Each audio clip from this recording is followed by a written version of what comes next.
കേരളത്തിൽ കഴിഞ്ഞ തെരഞ്ഞെടുപ്പിൽ 26,500 ചില്ലാനം വോട്ടാണ് BJPക്ക് ഈ പറയുന്ന ബേപ്പൂർ മണ്ഡലത്തിലുണ്ടായിരുന്നത്.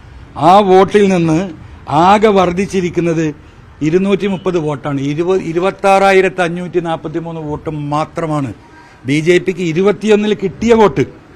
19,700 വോട്ട് അവിടെ വർദ്ധിച്ചു.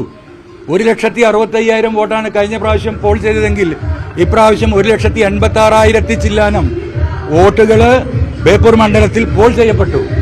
ആ പോൾ ചെയ്യപ്പെട്ടിട്ട് പോലും ഒരു വോട്ട് പോലും BJPക്ക് വർദ്ധിച്ചിട്ടില്ല ബേപ്പൂരിൽ. നിങ്ങൾ മനസ്സിലാക്കണം, കേരളത്തിൽ കോഴിക്കോട് ജില്ലയിൽ പാർട്ടിയുടെ ഉന്നതനായ നേതാവ്, BJPയുടെ ഉന്നതനായ നേതാവ് അമിത്ഷാ ആകെ വന്നത് ബേപ്പൂരിലാണ്. അമിത്ഷാ അടക്കം ബേപ്പൂരിൽ വന്നിട്ട് അവരുടെ സ്ഥാനാർത്ഥിക്ക് വേണ്ടി വോട്ട് പിടിച്ചിട്ട് ഒരു വോട്ട് പോലും വർദ്ധിക്കാൻ ഈ പറയുന്ന 21-ൽ BJPക്ക് വാങ്ങിയ വോട്ടിൽ നിന്ന് പിന്നീടുണ്ടായ ഈ 19,000 വോട്ടിൽ നിന്ന് ഒരു വോട്ട് പോലും BJPക്ക് വർദ്ധിച്ചിട്ടില്ല എന്ന കണക്കൊരു ഭാഗത്ത് നിൽക്കുകയാണ്. മുഹമ്മദ് റിയാസ് പറഞ്ഞൊരു സ്റ്റേറ്റ്മെന്റ് ഉണ്ടായിരുന്നു, സ്വകാര്യമായി പറഞ്ഞത്. ഞാനന്ന് മാധ്യമങ്ങളോട് തുടക്കത്തിൽ പറഞ്ഞതാണ്, 25,000 ഉറുപ്പിക ഒരു വോട്ടിന് കൊടുത്തിട്ടാണെങ്കിലും PV അൻവറിനെ ഞങ്ങൾ ഇവിടെ തോൽപ്പിക്കും. അദ്ദേഹം പറഞ്ഞതാണ്.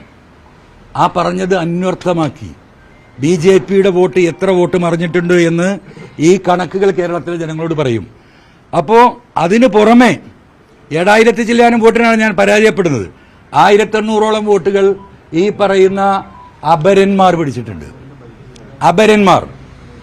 അപ്പോൾ ഒരു ജനാധിപത്യത്തെ ഏത് രീതിയിലാണോ എന്നെ പരാജയപ്പെടുത്താൻ സാധിക്കുക, അതിന്റെ എല്ലാ വഴികളും തേടി. അതിന് മുഖ്യമന്ത്രിയുടെ ഓഫീസുണ്ട്, പണമുണ്ട്, മറ്റു സംവിധാനങ്ങളുണ്ട്.